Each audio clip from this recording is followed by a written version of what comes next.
This is a warlike situation, and wars are won by decisive leadership. We've been reporting on how India has taken the lead. From SAARC to G7 and now G20, leaders are collaborating after India's initiative. On WION Edit tonight, we focus on two diplomatic moves in the wake of this crisis. The first one is to rally the world's leaders to join hands against the coronavirus. And the second one is about a self-serving, often self-defeating political agenda. We'll come to that. But for now, we'll start with India.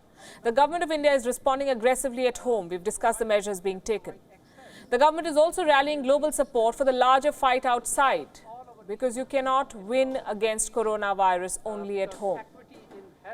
It began with a video conference of SAARC leaders on Sunday. And now New Delhi is taking its diplomatic initiatives one step further. Prime Minister Modi spoke to Saudi Crown Prince Mohammed bin Salman on Tuesday.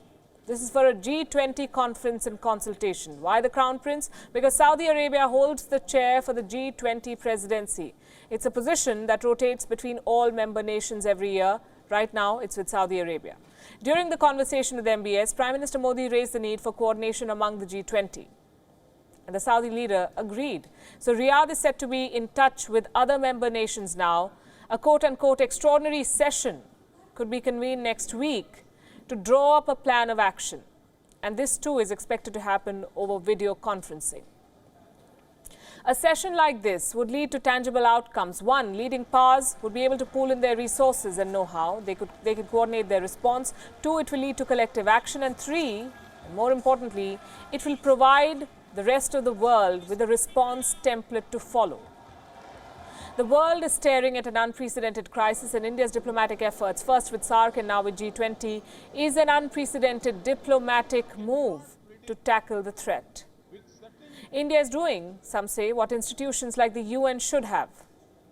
What is Pakistan doing? It is keeping its master China happy. At a time when the citizens of Pakistan are helpless before the coronavirus, the numbers are mounting there. Islamabad is prioritizing Beijing's agenda. You won't believe what they did.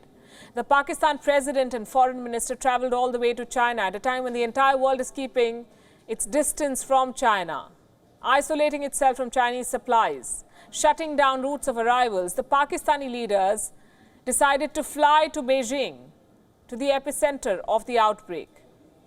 So we were not surprised when they came back home and the entire contingent, ministers and top officials, were put under quarantine. The question though remains, what was the need to travel to China at a time like this? If they wanted to discuss something, they could have done it over video conference. The Pakistanis say they wanted money and help. Pakistan Prime Minister Imran Khan has admitted that his country is too weak to fight the virus. But there's more to this story.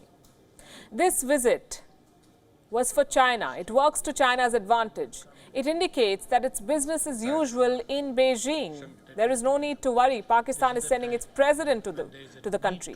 Meanwhile, Pakistan used this opportunity to display its loyalty, while some making some noise over Kashmir as well. That's what they raised at a time like this. And for those of you who may be wondering why we must compare India and Pakistan, here's why. Because they present two extreme examples on how to deal with a crisis. There is no debate or doubt on which one the world is endorsing.